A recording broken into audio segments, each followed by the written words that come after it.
El tema que vamos a estudiar esta semana es un tema fascinante y debemos decir desde ahora que es un tema al que debemos prestarle mucha atención porque vamos a conocer la historia de fondo, el prólogo. ¿Y por qué vamos a comenzar en esta tercera semana a estudiar el prólogo, es decir, el inicio del libro?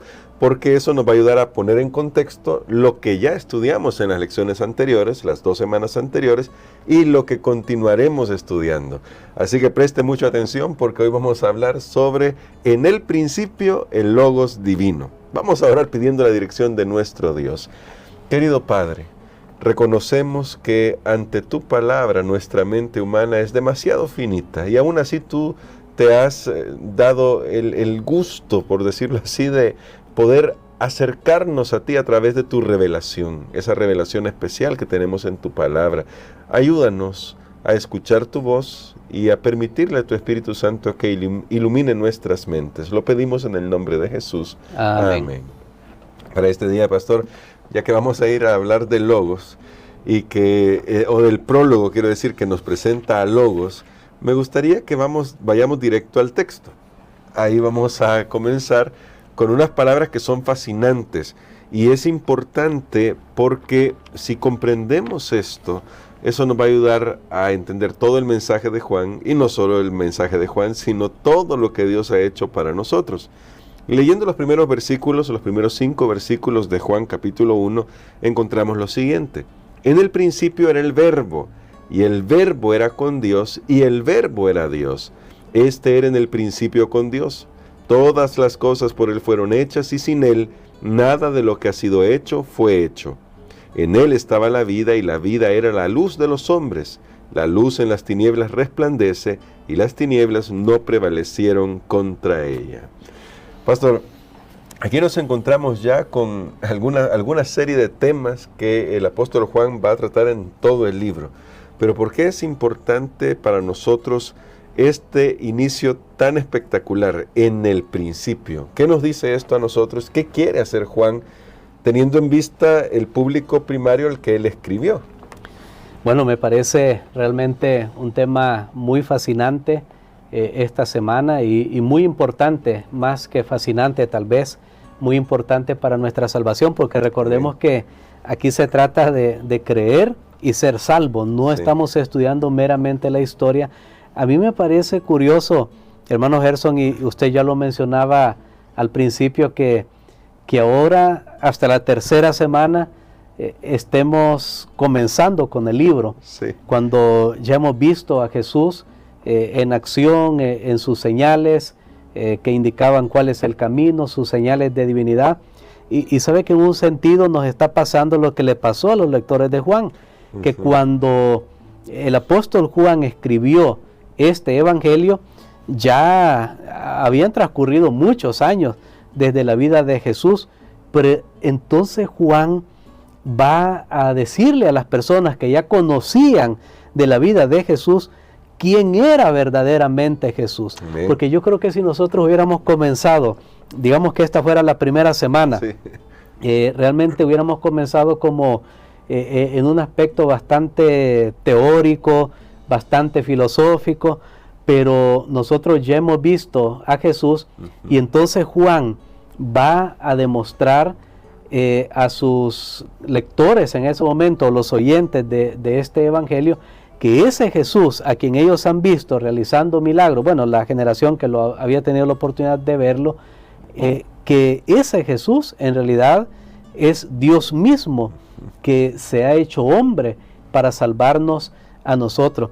Y llama la atención que Juan no usa la misma técnica que usa Mateo o que usa Lucas, que cuando hablan de Jesús y del inicio de su ministerio en esta tierra, ellos comienzan con su nacimiento, pero Juan va mucho más allá, se transporta hasta un pasado donde dice en el principio, que son las mismas palabras que tenemos nosotros también en el libro de Génesis, cuando sabemos que va a hablar del principio y habla de una creación. Entonces es lo que Juan está haciendo, y aquí en el prólogo no hemos leído todo en realidad todavía, pero es bien interesante que las palabras que Juan usa acá se van desarrollando, de hecho ya las vimos nosotros, por ejemplo, habla acerca de la vida, sí. y hemos visto cómo Jesús es el que da vida, bueno, una vida abundante. Creo que la semana pasada estuvimos hablando de eso. Hemos visto,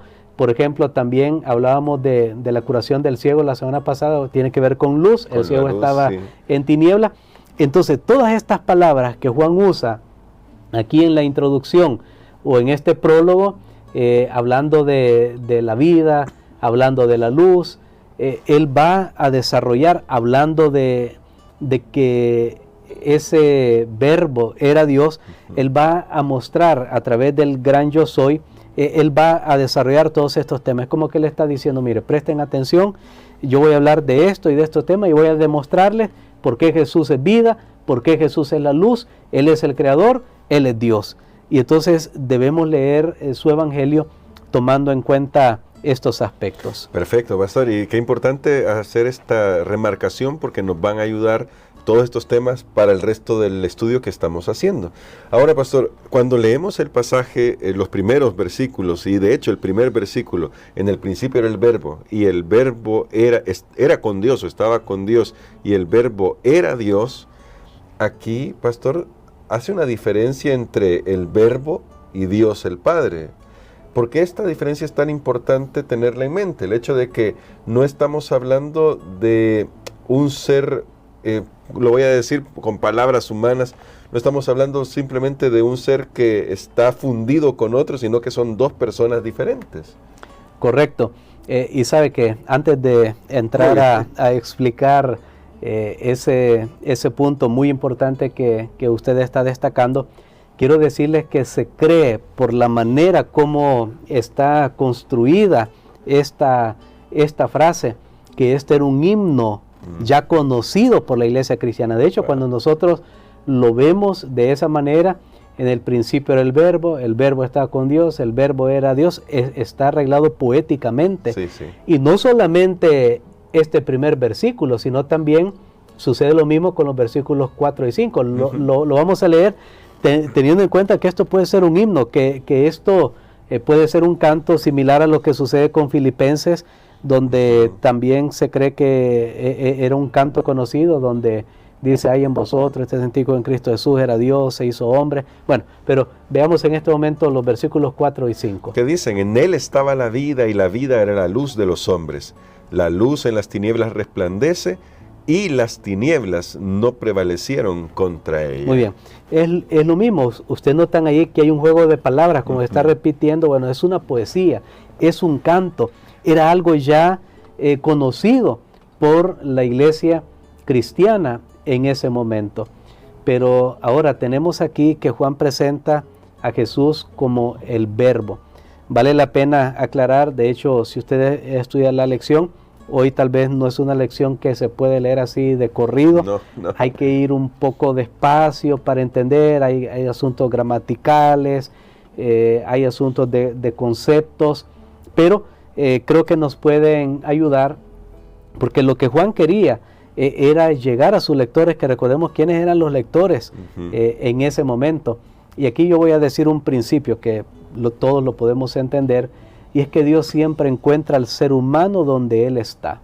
Dios viene a donde nosotros estamos, a nuestro entendimiento, a la cultura en la que nosotros vivimos, porque es lo que Jesús le decía a Nicodemo: mira, si yo hablo contigo cosas terrenales y te cuesta entender, ¿cómo vas a entender si yo hablo contigo las cosas celestiales? Bueno, entonces tenemos que ver por qué Juan dice, hablando de Jesús, que Él era el verbo. En realidad, en el texto que Juan escribió, o sea, en el idioma que Juan usó, en realidad no usa la palabra verbo, sino que usa la palabra logos, que traducido para nosotros es palabra también. Es palabra. Entonces Juan está diciendo, de hecho hay algunas versiones, yo creo que ya hay en español, que usted las puede leer y dicen, el principio era la palabra. Era la palabra. Y la palabra estaba con Dios y el verbo era Dios. Ahora, ¿pero qué era el logos en el tiempo de Juan? ¿Se acuerdan ustedes cuando estudiamos el libro de Marcos y y tratamos de hacer un análisis del uso que Marcos hacía de la palabra evangelio, Sí. que por qué Marcos de entrada dice el evangelio de Jesucristo, que era, y cuando lo entendimos en el contexto cultural en el que Marcos se estaba escribiendo, entonces ahora vemos por qué sirve para sus propósitos que él haya dicho que la vida de Jesús es el evangelio, es una buena noticia. Ahora, tenemos que entender que era en ese momento para los judíos, para los griegos. ¿Sabe que cuando estaba estudiando esto me doy cuenta que el logos en ese tiempo del apóstol Juan ya era un concepto que existía? Sí. Así como el evangelio en el tiempo de Marcos era un concepto que existía. Tal vez para recordar a nuestros amigos oyentes lo que dijimos en aquel tiempo de Marcos, para no dejarlos así en duda, dijimos que la palabra evangelio la usaban los emperadores romanos cuando ascendían al poder. Para el mundo romano esa era la buena noticia: hay un emperador que nos va a librar de los enemigos, que va a ser aquí, allá. Entonces noten cómo Marcos aplica a Jesús que Él es el evangelio, porque es el verdadero rey. Ahora vengamos a la palabra. Los griegos ya habían tenido una noción. Voy a poner aquí un ejemplo, hermano Gerson. Platón, filósofo griego, él tenía un gran concepto de la deidad, pero recordemos que los griegos tenían un dualismo. Para ellos la materia era mala. Era mala. Y entonces Platón dice, si hay un Dios y es bueno, como Él se enlodó las manos, vamos a ponerlo en nuestras propias palabras, tocó la materia, ha creado las cosas y la materia es mala, o sea, Dios tuvo que rebajarse. Entonces, él tratando de conciliar eso en su sabiduría humana, dijo, tiene que haber algo, un intermediario, pero no una persona, sino que algo intermedio. Ahí fue donde surgió el concepto del logos. Ahora, quiero hacer una gran aclaración. No estoy diciendo que Juan está usando ese mismo concepto de Platón. Lo que estoy diciendo es que ya habían nociones. Dios estaba preparando el camino. Recordemos que para la venida del Mesías, quien nació unos 4000 años después de la entrada del pecado en este mundo, no es algo que Dios hizo por accidente. Ahora ya tiene que nacer mi hijo en la tierra. No, Dios planificó todo esto, claro. El tiempo, todo. La Biblia dice, Gálatas 4:4, venido el cumplimiento del tiempo. A Dios no lo toma, por supuesto, por sorpresa todo esto. Entonces ya estaba ese concepto. Entonces para Platón el logos era como ese intermediario, no una persona, sino como algo que había desarrollado la creación. No podía ser Dios porque no se iba a contaminar con la materia.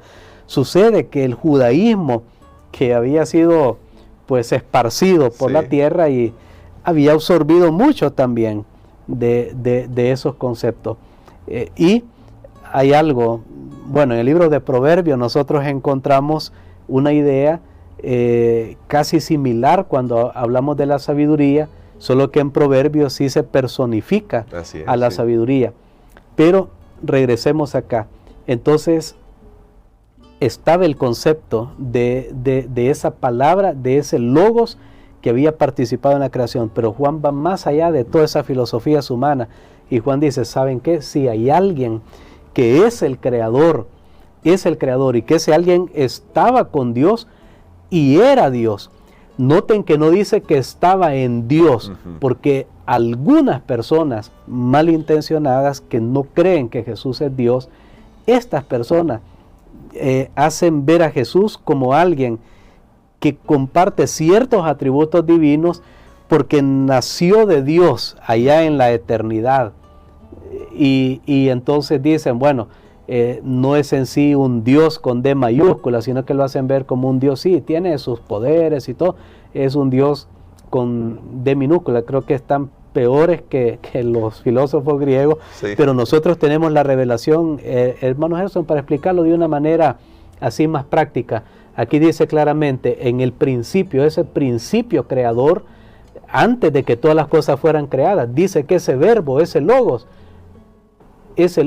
ya estaba con Dios, estaba con él, no en Dios, y dice que ese logos, él mismo era Dios. Y más adelante explica que todo fue creado por ese logos, que es Jesús. Recordemos que estamos hablando hoy, que la palabra es Jesús. Yo uso logos porque es la palabra original que Juan usó, el logos, pero Estamos hablando que en el principio era Jesús, y Jesús estaba con Dios, y Jesús era Dios. Y podemos aquí entrar en muchos detalles gramaticales que tal vez ahora no vienen al caso, pero lo que sí tenemos claro, aún a leerlo nosotros, no podemos decir y Jesús o el verbo era un Dios, no, porque no está usando gramaticalmente, no se puede.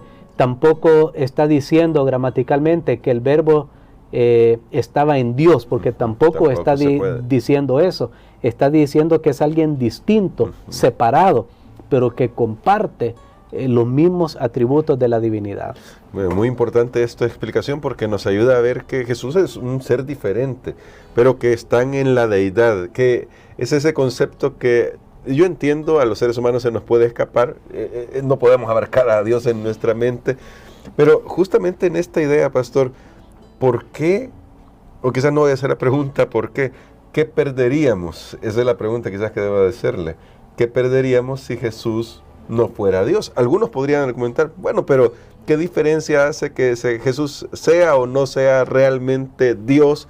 Si comparte algunos aspectos divinos, si podemos creer que tiene cierta divinidad, ¿cómo eso afectaría a todo el plan de salvación y cómo afectaría el mensaje que nos está dando Juan?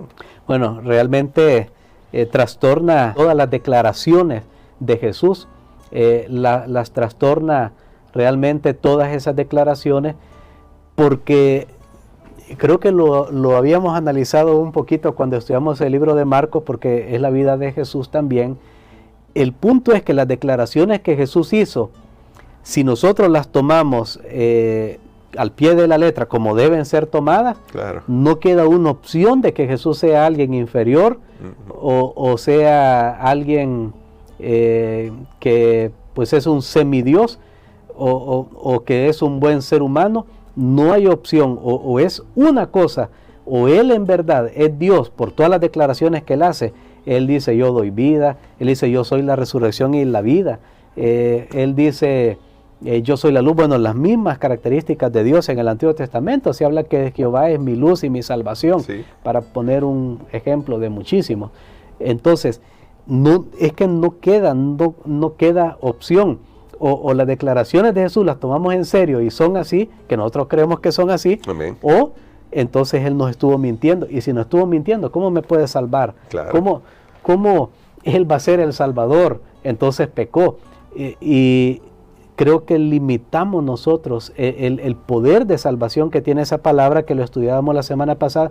Si yo no creo, de hecho Jesús mismo lo dice aquí en el libro de Juan, lo vimos la semana pasada, si ustedes no creen que yo soy, moriréis.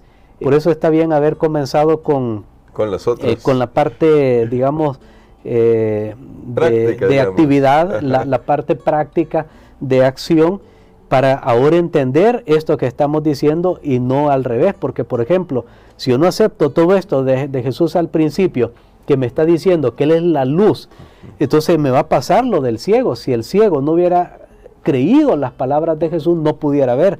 Entonces creo que el gran problema está que atentaría contra nuestra salvación y contra la obra que Jesús hizo, contra su ser, su persona, que realmente esa obra de salvación que Él hizo, como lo vamos a ver más adelante en los versículos 14, como ese verbo se hizo carne y habitó entre nosotros. Amén. Como vimos, este contenido es bastante amplio, pero mañana vamos a continuar abundando un poco alrededor de esto, porque queremos que esto nos ayude. No estamos agotando aquí los temas, de hecho usted puede seguir investigando y estudiando. El pastor ha dado algunas pistas también más para que usted pueda seguir investigando, pero se dará cuenta que si tomamos en serio la palabra de Dios, tenemos en Jesús a Dios hecho hombre. Dios que se acercó a la humanidad. Y vamos a seguir estudiando esto, pero con la ayuda de Dios. Y pastor, por eso quiero que ore por nosotros hoy, para que el Espíritu Santo ilumine nuestras mentes, aceptando por fe lo que la Biblia nos enseña. Amén. Padre, gracias te doy, Señor, porque tú eres un Dios maravilloso. Gracias porque tú eres el Creador. Gracias por toda tu obra, Señor, en nuestras vidas, porque nos presentas a Jesús como nuestro Salvador, como alguien que es, que era y que ha de venir. Amén. Ayúdanos a aceptarlo, Señor, con toda la plenitud de su divinidad para que pueda hacer la obra de transformación que necesitamos en nuestra vida. Lo pedimos en el nombre de Jesús. Amén.